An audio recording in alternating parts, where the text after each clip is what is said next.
If you are an independent artist who is just getting started, this is what you really need to know before you choose your performance rights organization.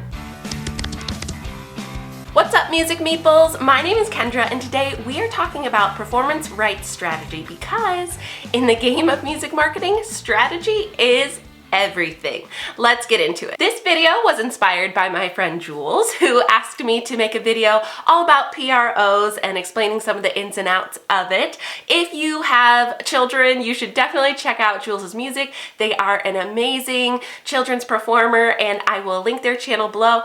If you have specific questions about music distribution or growing your visibility online, just comment below with your question and I will make a video for you. Also give you a shout out so that more people can find your music. In this video today, we are going to be talking about PROs. We're going to talk about what are they, who needs them, and make sure you stick around to the end because I'm going to give you some very important details that you need to know before you officially register with your PRO. First, let's talk about what is a PRO? It stands for Performance Rights Organization. A performance rights organization is going to make sure that the songwriters and publishers are getting paid anytime someone performs their song. The PRO is your friend. They make sure that you are getting paid for the use of your music. Next, let's talk about who needs a PRO. There are actually two different people that primarily use the PRO. The first is the songwriter, the composer, the person who created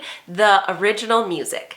Then you have the publisher. The publisher of the music handles the business side. So that could be a variety of things, but generally the publisher is going to be the person who distributes the song, who organizes everyone that was involved, collects the royalties, makes sure that those royalties are divvied up properly to everyone involved. The publisher might also be involved in marketing the music, pitching it to playlists, making sure that it is getting onto the radio or different TV shows. So the publisher is going to be handling all of the business side of it. If you are an independent artist just getting started and you're releasing your own music, you're actually going to be both people. So you're going to have to register with a PRO twice. You need to register as a songwriter and you need to register as a publisher. You have to have two accounts, which is kind of crazy. It's kind of interesting and very confusing. When you are registering a new song, you are going to be splitting the performance royalties 50-50 between the songwriter and the publisher. Let's talk a little bit more about this because this has a really interesting history behind it. One of the main things that I was asked was, why does it have to be 50-50? I don't understand. Why can't I just have it 100% one way or the other?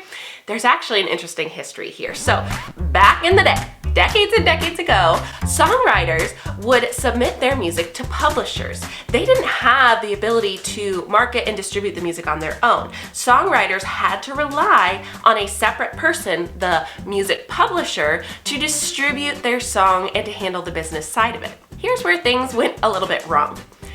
The music publishers were handling all the business, they were collecting all the royalties, and they were not giving a fair share of those royalties to the songwriters.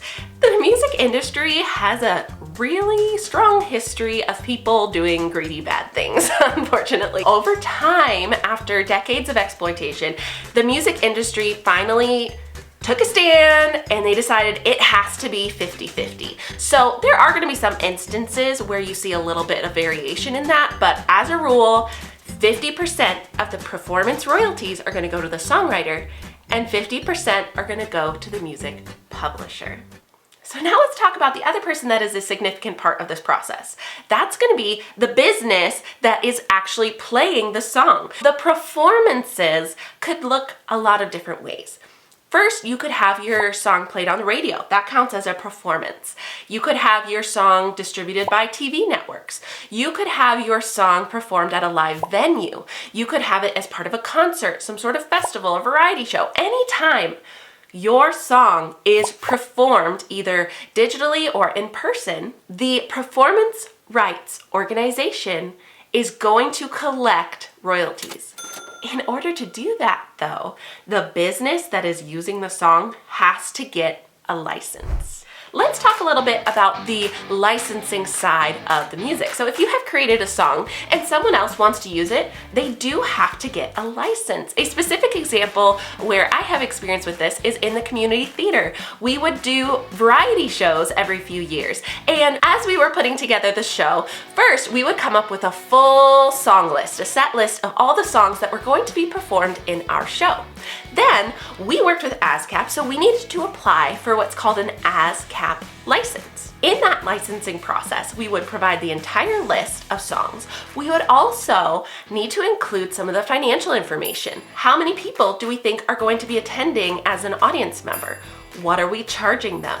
What is the estimated revenue for that performance? Once the show is done, then we submit the final numbers of how much revenue that show made.